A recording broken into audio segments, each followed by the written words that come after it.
Hello students, आज हम solve करेंगे एमपी बोर्ड का क्लास 10th का इंग्लिश का पेपर। तो मुझे उम्मीद है कि आपका पेपर अच्छा गया हो और आप मिला लो कि आपके कितने नंबर आने वाले हैं, आपके रिजल्ट में कितने नंबर आ सकते हैं। आज आपको क्लास 10th का ये पूरा सॉल्यूशन बताया जाएगा। तो चलते हैं, हम टाइम को बर्बाद ना करते हुए शुरू करते हैं। तो हम डायरेक्टली क्वेश्चन देखते हैं, फिर उसके बाद हम आंसर देखेंगे।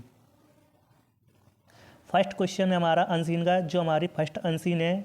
इसका हमारा पहला क्वेश्चन है, in which class did Gandhi ji travel in, यानी जो गांधी जी है उन्होंने कौन से क्लास में अपनी यात्रा की।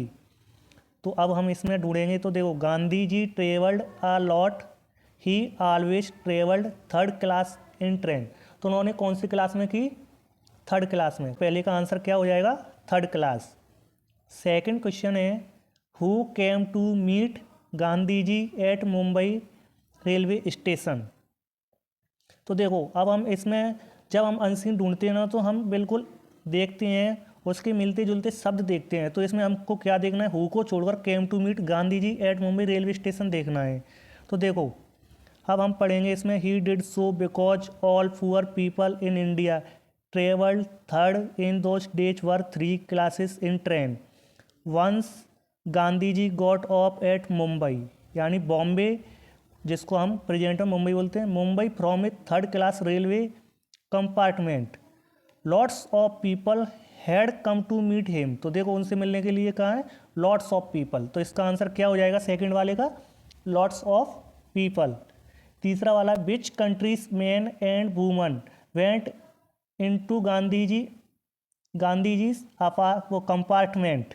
तो गांधी जी के कंपार्टमेंट में कौन आदमी, कौन औरतें मिलने के लिए आई? किस देश की आई थी, मतलब कौन से देश से आई थी? तो ऑस्ट्रेलिया, इंडिया, इंग्लैंड, अमेरिका। तो देखो, इसमें होगा, ये दिया है सेकंड पैराग्राफ के लास्ट वाली लाइन में दिया है, अमेरिकन मैन एंड वुमन। तो कहाँ से मिल गया है? अमेरिकन मतलब तो अमेरिका देश के होंगे। तो इसका आंसर क्या हो जाएगा? अमेरिका।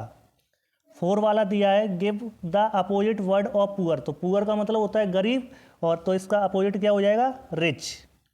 5 वाला है, give the synonyms of word simple. तो सिंपल का मतलब क्या होता है? आसान। और स्मॉल माने छोटा, स्मार्ट माने क्या होता है? सुंदर, और डिफिकल्ट माने कठिन। तो ये तो होगा नहीं, तो इसका आंसर क्या हो जाए? ईजी। सिनोनियम्स का मतलब होता है पर्यायवाची शब्द, और अपोजिट का मतलब होता है विलोम शब्द।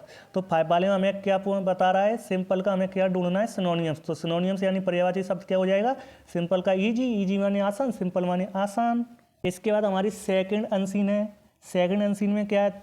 हु वॉज अल्फ्रेड नोबल, यानी अल्फ्रेड नोबल कौन थे? तो देखो, ऊपर वाली लाइन में ही दिया है अनसीन की में, in 1866 Alfred Nobel a Swedish chemist. तो इसका आंसर क्या हो जाएगा? Swedish chemist.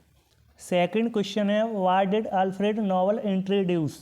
तो जो अल्फ्रेड नोबल है उन्होंने क्या प्रस्तुत किया, यानी उन्होंने किसका इंट्रोड्यूस दिया? तो देखो, ये लिखा है ऊपर वाली लाइन में, in 1866 Alfred Nobel a Swedish chemist introduced a form of nitroglycerin. तो किसका दिया? Form of nitroglycerine.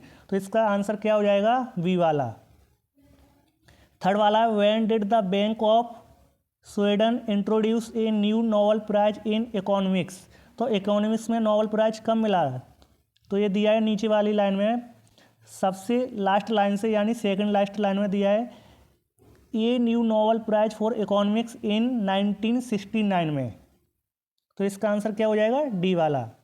4 वाले का है, why did Alfred leave 320000 in his will. तो इसका आंसर क्या हो जाएगा? 2 finance prize in physics, 2 finance prize in chemistry, 2 finance prize in literature and peace. तो इसका क्या हो जाएगा? तो इसका दिया है नीचे से तीसरी लाइन में दिया है, देखो, finance prize in physics, chemistry, physiology और मेडिसिन, लिटरेचर एंड पीस। कहने का मतलब है सब में है। तो जो ये प्राइज है ये सब में है, तो इसका क्या हो जाएगा? ऑल ऑफ द अबव, यानी डी वाला। 5 वाला है अपना, who why the first woman to win the Nobel prize, यानी फर्स्ट वुमन कौन थी जो नोबल प्राइज जीती? Marie Curie. जो कि इसमें दिया है सेकंड लास्ट लाइन में दिया है, 1903 के बाद Marie Curie became the first woman to win the Nobel prize. इसके बाद हमारे सेक्शन बी में SLC का एप्लीकेशन आया है जिसको आप बड़े आराम से लिख सकते हो अगर आपने याद किया हो। और मैंने तो ये इम्पोर्टेंट में दिया था, मेरे तो सुपर 100 और एप्लीकेशन वगैरह सब फंसे हैं। अगर आप भी पढ़ना चाहते हो या आप अपने भाई बहन को पढ़ाना चाहते हो तो इस चैनल को सब्सक्राइब करें। और 4 वाले में दिया है read the passage carefully and answer the question given below it. तो इसमें हमें नोट्स लिखना पड़ता है और टाइटल बनाना पड़ता है। तो इसका टाइटल तो स्टूडेंट्स सबसे ज़्यादा टाइटल वही होता है जो सबसे ज़्यादा जो वर्ड आता है, तो इसका टाइटल वही हो जाएगा इम्पोर्टेंस ऑफ स्टूडेंट। और 5 पॉइंट आप कोई भी और 5 पॉइंट आप इनमें से कोई भी जांच सकते हो, छांट सकते हो, वही इसके लिए आपके नोट्स होंगे। और ये जो नीचे 5 वाला क्वेश्चन है जो 7 वर्ड में लिखना है, जो पिक्चर को देख के इसका टाइटल हम डाल सकते हैं आवर स्कूल, और आप देख के प्रेजेंट कंटिन्यूअस में इसे बना सकते हैं अगर आपको बनाना आता है तो। इसके बाद जो आपका ऐसे है जो कि आपने किया हुआ, आप कोई भी ऐसे करके आए हो। उसके बाद डू एट डायरेक्टेड। तो देखो डू एट डायरेक्टेड में पहला कौन सा है हमारा, Kshitij place cricket change into past independent tense. तो पास्ट इंडिपेंडेंट टेंस में हमें ये चेंज करना है। क्या करना है, पास्ट इंडिपेंडेंट टेंस में इसको चेंज करना है। तो क्या हो जाएगा, क्षितिज प्लेड क्रिकेट। तो यानी इंडिपेंडेंट में करना है तो सेकंड फॉर्म लग जाती है। दूसरा वाला है हमारा राम किल्ड रावण। इसको हमें चेंज करना है, चेंज द वॉइस। तो जब पास्ट इंडिपेंडेंट का होता है तो इसकी हम जो हेल्पिंग वर्ब लगाते हैं वो वॉच लगाते हैं। तो इसका क्या हो जाएगा, जो ऑब्जेक्ट है वो आगे आ जाएगा, Ravan was killed by Ram. इसके बाद रीअरेंज करना है हमें। रीअरेंज में सबसे पहले हम सब्जेक्ट ढूंढेंगे। तो सब्जेक्ट क्या आएगा, दे के बाद हैव के बाद वॉट, ए न्यू कार। इसके बाद 4 वाले में हम टॉक प्रॉपरली के बाद हम अदरवाइज लगा देंगे। प्रॉपर तरीके से बोलिए अन्यथा मैं तुम्हें पीट दूंगा या पीट दूंगी।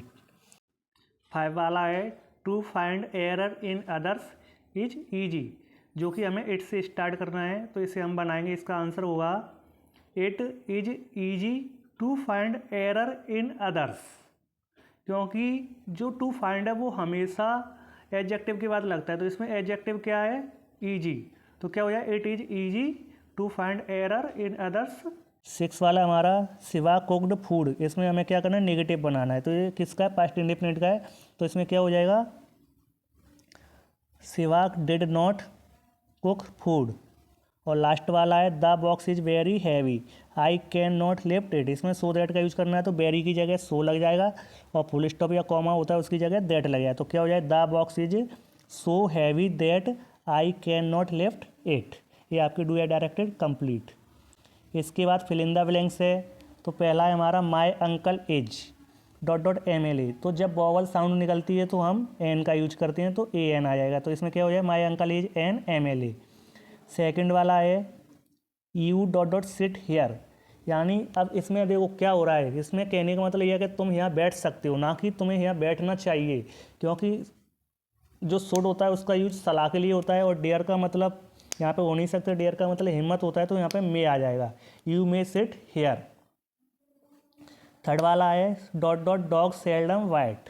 तो इसमें क्या हो जाएगा, हमारी जीरेंट वर्ब आ जाएगी, यानी वार्किंग आ जाएगी। वार्क हो नहीं सकता, वार्क होता नहीं है। टू वार्क होता भी है तो वो आपका एडजेक्टिव के बाद होता है, जो कि डू या डायरेक्टेड में जो इट वाला निकल चुका है। अगर ऐसे होता तो हम टू वार्क लगा सकते हैं, लेकिन इसमें क्या आ जाएगा, वार्किंग डॉग सेल्डम वाइट, यानी भौंकते हुए कुत्ते नहीं काटते। 4 वाला है Hema has been dancing .morning. तो मॉर्निंग कैसा समय है अपना, निश्चित समय। तो इसके लिए क्या आ जाएगा, सिंस। 5 वाला है the servant did not make. तो मैनी का यूज कहाँ पे होता है, काउंटेबल नाउन के लिए होता है। ये लिटिल का भी क्या होता है, थोड़ी चीज़ के लिए होता है। लेकिन यहाँ पे कहना क्या चाह रहा है, जो नौकर है उसने ज़्यादा चाय नहीं बनाई, ठीक है। तो क्या हो जाएगा यहाँ पे, मच टी। उसके बाद लास्ट वाला है 6 वाला है there is life comma there is hope. तो इसमें एफ अनलेस आ नहीं सकता, इसमें आएगा as long as. As long as का यूज होता है तब तक और जब तक के लिए। As long as there is life, जब तक जीवन है तब तक आशा है या उम्मीद है। लास्ट वाला है मोहन इज सिटिंग। तो राम एंड श्याम। तो इसमें जब दो लोगों के बीच में बैठने की बात होती है तो हम बिटवीन का यूज करते हैं। इसके बाद सेक्शन डी है। सेक्शन डी में क्या आएगा हमारा, जो पहला हमारी क्या है, read the extract carefully and answer the question. तो द ऑथर ट्रेवल्ड, तो ट्रेवल्ड यानी जो ऑथर है, लेखक ने यात्रा कहाँ पे की, तो देखो पहली लाइन में दिया है yearly in the new year of 1956 I travelled in southern Iraq, तो कहाँ पे की, इराक में। सेकंड वाला है when did the author travel, तो यानी ऑथर ने यात्रा कब की, 1956 में, जो कि पहली वाली लाइन में दिया हुआ है आंसर। थर्ड वाला है the author wanted to keep an otter instead of a dog, तो वह किसे रखना चाहता था, डॉग को, तो इसमें क्या आ जाएगा, डॉग। इसके बाद है बी वाला read the extract below carefully and answer the question. तो क्वेश्चन दिया है हमारा who is the poet of the above extract, तो जो पोयम लिखी है वो किसने लिखी है, ऑगडन नास ने। इसका सेकंड वाला क्वेश्चन है हुम डिड बेलिंडा टिकल, तो इसका क्या हो जाएगा, तो देखो ऊपर वाली लाइन में दिया है लेकिन इसमें ये तुम्हें मिल नहीं रहा होगा, इसमें दिया इंक बिलिंग एंड मस्टर्ड, तो इसका आंसर हो जाएगा कस्टर्ड, क्योंकि ink billing and mustard custard.